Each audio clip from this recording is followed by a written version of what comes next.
This is the first few pages of a short story I'm working on. The town I grew up in is only a town by name. In Shelley, there really isn't any place that doesn't belong to someone in particular. There were no supermarkets or Toyland. Instead, there was Carterland, Deneauland, Madison Land, O'Manon Land, and Harris Land. Dirt and gravel roads went around these 5 areas. If you turned on a GPS in Shelley near Carterland, my family's land, it would tell you that the closest road was the highway 15 miles away. A teacher at my high school, in the next town over in Pinkerton, told me when I was a teenager that Shelley wasn't actually considered a town at all because it didn't have any official law enforcement. I remember I had come home and told my grandfather this in amazement. Pappy had scoffed. "We don't need no law enforcement. We know where our land's at and we're friendly to our neighbors. Any other problems, we can handle it." At this, Pappy had motioned to the rifle that hung above our fireplace next to our front door. I had only ever seen that rifle used once. I was 9 years old at the time and a bear had wandered close to our cow shed. Pappy and I were sitting on the porch and he told me to stay very still and not to move. I was frozen, too fascinated by the bear to be scared.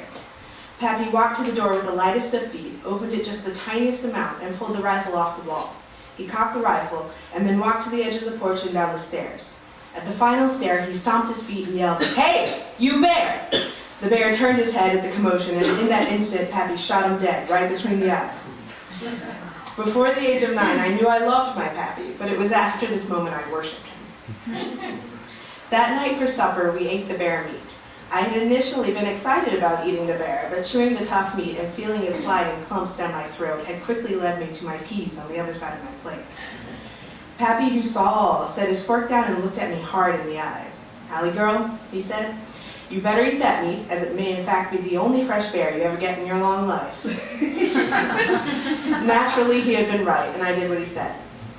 When I left for college in Leicester City, 3 hours away, I was overwhelmed by the sheer amount of restaurants and stores.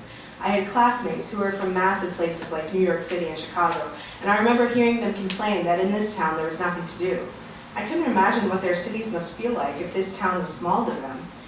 When I did see New York City for the first time, it was a feeling that I could only associate with being in the middle of the woods in fall in the early morning when all the animals were out and every step was amplified.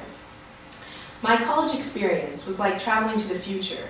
I knew that there were places bigger than Shelley and Pinkerton, but I hadn't realized that Shelley and Pinkerton hadn't quite caught up to the present day. Everyone in college had laptops and were calling their parents on their cell phones. I sent Pappy letters every week and called him from a payphone once a month. The payphone was at Walmart, one of the last payphones in Leicester City. After Pappy died, I would find 3 boxes in the attic full of pieces of paper that started "Dear Pappy" and ended "Love, Alexandra Carter." I had always signed my letters with my full name for some reason. Maybe I thought it gave them the formality that I felt I was gaining with my education. I longed for the letters he sent me that I threw away after I read so they wouldn't clutter my desk. The thing about car accidents is that you're not really sure what happened is what happened. In a college psychology class, I read a study about what is called flashbulb memories. It's the idea that when a certain event has importance attached to it, the mind may recreate the memory so they match up to the feelings that were caused by the incident. I have memories, vivid memories of the incident, but there are bits and pieces that make no sense. Neither Donna nor I remember airbags, but when I had to go back to the car, the airbags were clearly deployed. The bruise on my eye also was evidence towards the airbags deploying. I remember feeling the car spin inward and thinking how it felt like I was on a tilt-a-whirl at the Pinkerton Summer Fair. I remember seeing the fence come toward my side of the car and the loud crack when my head hit the side window.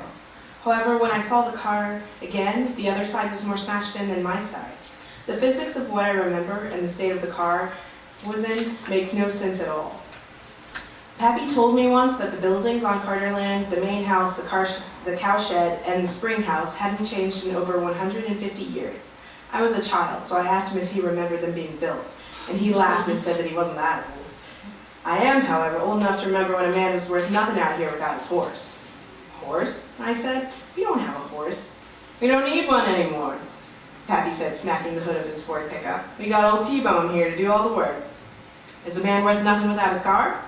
"Glad you're paying attention, Allie girl." Pappy had taught me how to repair that truck from an extremely young age. In college, I got my first boyfriend after finding him stranded in the library parking lot and repairing his carburetor on the spot. He told me he never met a woman who knew how to repair cars. Oddly enough, I lost my second boyfriend after fixing his car. He told me he didn't want a grease monkey for a girlfriend. It wasn't until the Christmas of my senior year that I noticed Pappy wasn't as strong as he used to be. Pappy didn't stop working the land, but his breath wheezed, and he started putting bales of hay in the wheelbarrows instead of carrying it over his shoulders as he always did. At my celebration dinner on the night I graduated, Pappy passed out on the table. I got up out of my chair and grabbed a cell phone from the booth behind us without even asking them.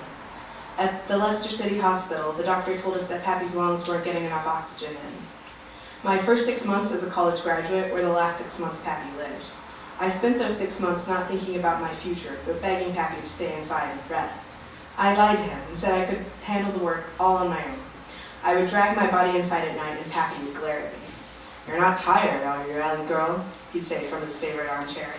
"What do you want for dinner?" I would reply, trying hard not to grimace at my aching body. One day, a month before he died, Pappy stopped asking me if I needed help. As I walked to the cowshed, I felt my throat tightening, but I swallowed the lumps, strangely remembering the way the bear meat had slid down my throat.